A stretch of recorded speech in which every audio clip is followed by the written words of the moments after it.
Peace, love, and balance. Welcome to the first edition of Playing Cards with God.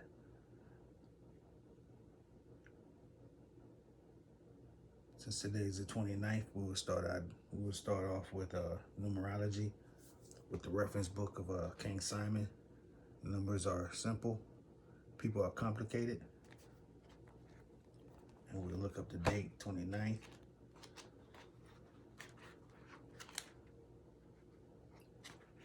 So we use the consecutive energies of 9 and 2.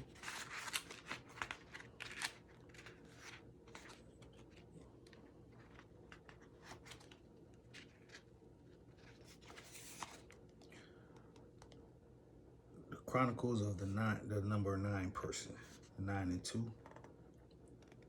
These numbers are usually in opposition to each other in a whole different realm. As you are the humanitarian and the spiritual sort, so is your number 2 counterpart, who will always be helpful in any way. They are known as the cooperative number and would love to serve your needs if you will allow them to. However, if you become argumentative and impractical, your mild-mannered number 2 will run for the hills. Other than that, enjoy your gentle and peaceful number 2 partner in every way you can, and for the time you may share. Depending on the zodiac, this can go either way. Just be understanding and supportive of each other. No monthly connections exist, but the most creative days to make this happen would be the days that add up to the number 9 and 2 of any month.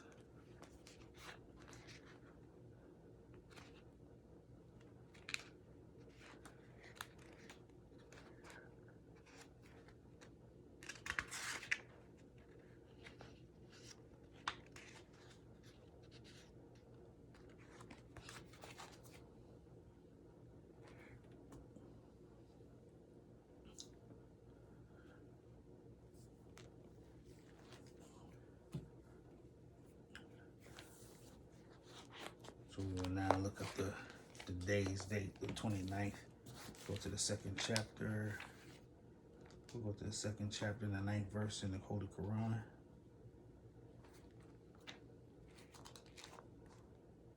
Second chapter, 9th verse.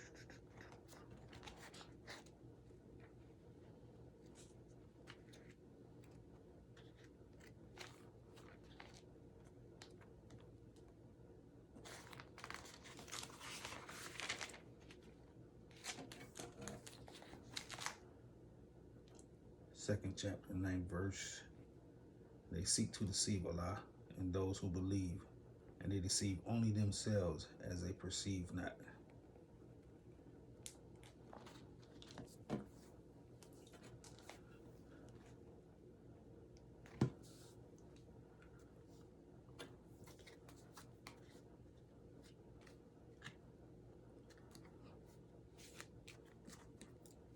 So today in the travels, as you meet people or even encounter with those that you already know, you have some people that claim to believe in God, and they may seek to deceive you in conversation and or action. So let's deal our first hand with God. Let's see what we have for today. This will be my hand. This will be Allah's hand. This will be my hand. This is God's hand. So I'm looking at, if you don't mind first, I'm looking at chapter 2, verse 5.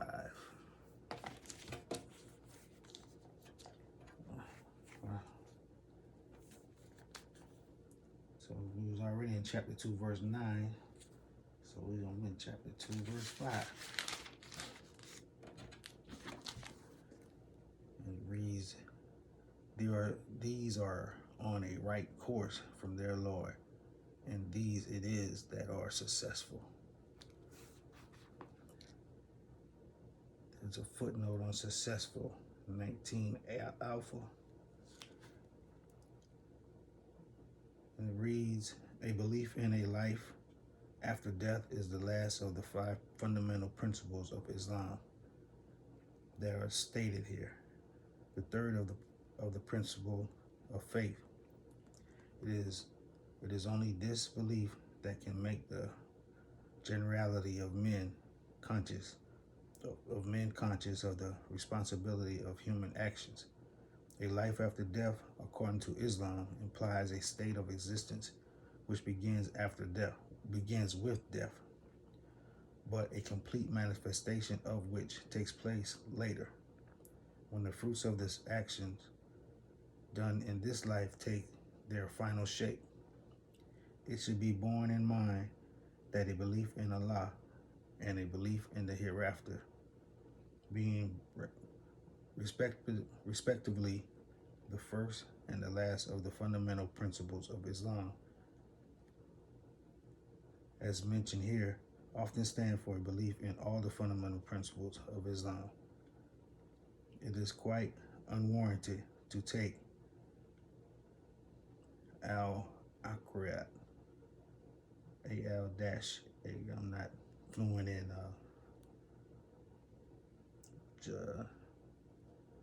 Arabic, but it's al-Akhirat, as meaning the message of revelation, which is to come. The Quran knows of no message coming to humanity after it.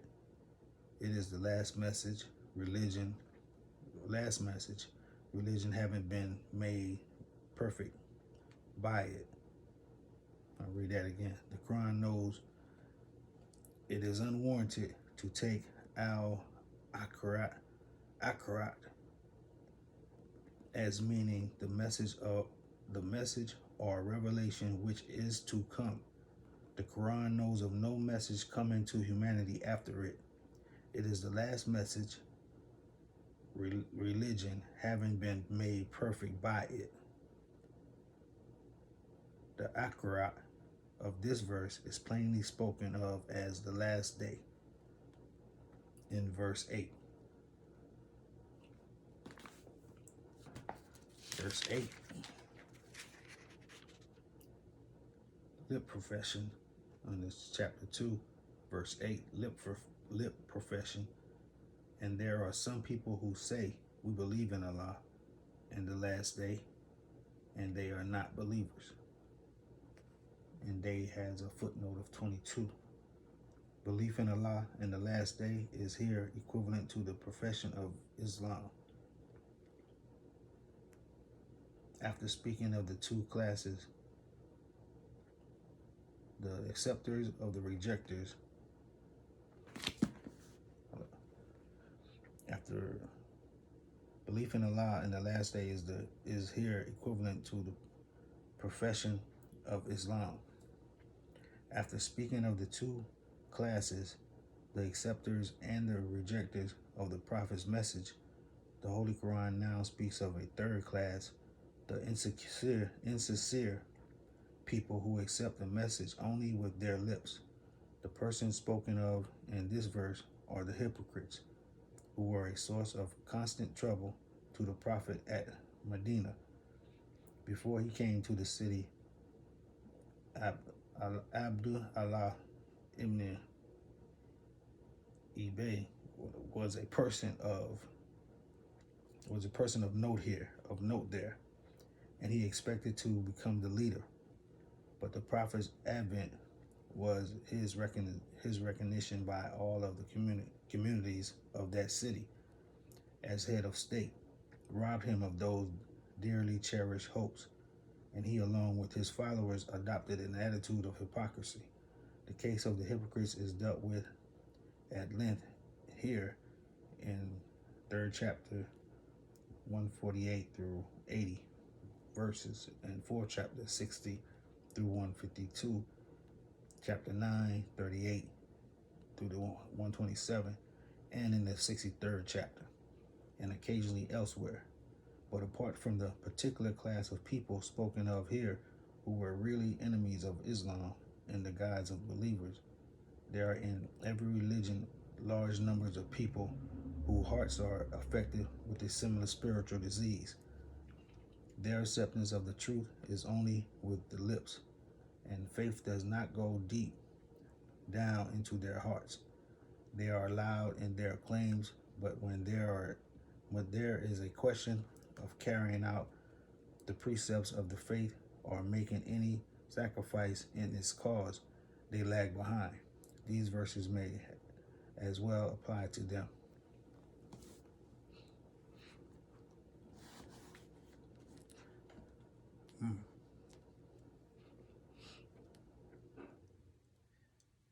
And Allah's message comes from chapter 4, verse 10.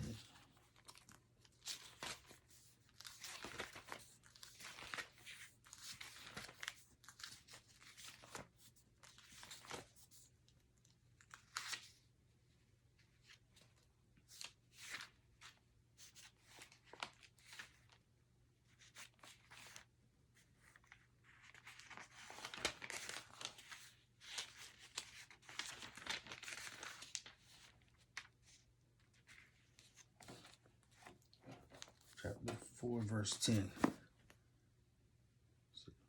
The woman, chapter of the woman, verse says, those who swallow the property of the orphans unjustly, they swallow only fire into their bellies, and they will burn in blazing fire.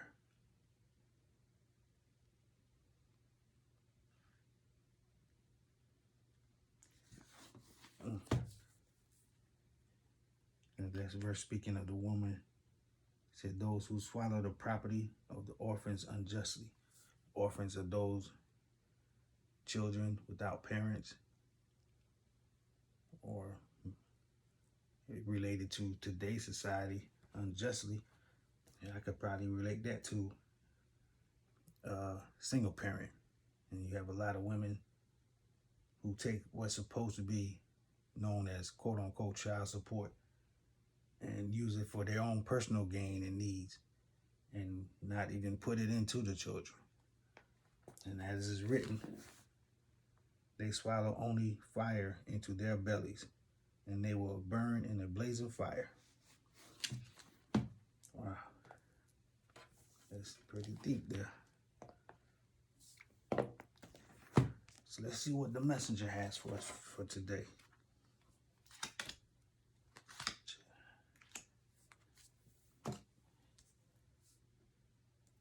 (16)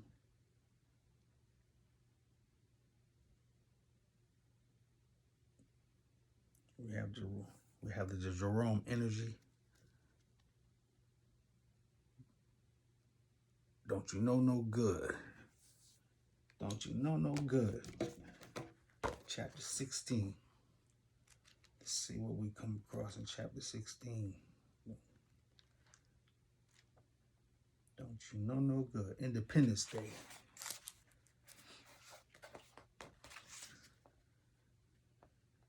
Those independents since 1776, you, black man, have been worshiping the 4th of July along with the real author of the 4th of July, the white man, as a day of independence for themselves.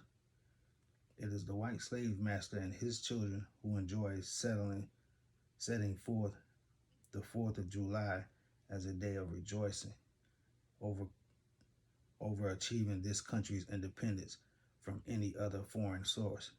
Now, the history of the 4th of July shows that it is the Independence Day of the American white man. They wrote the Declaration of Independence for themselves.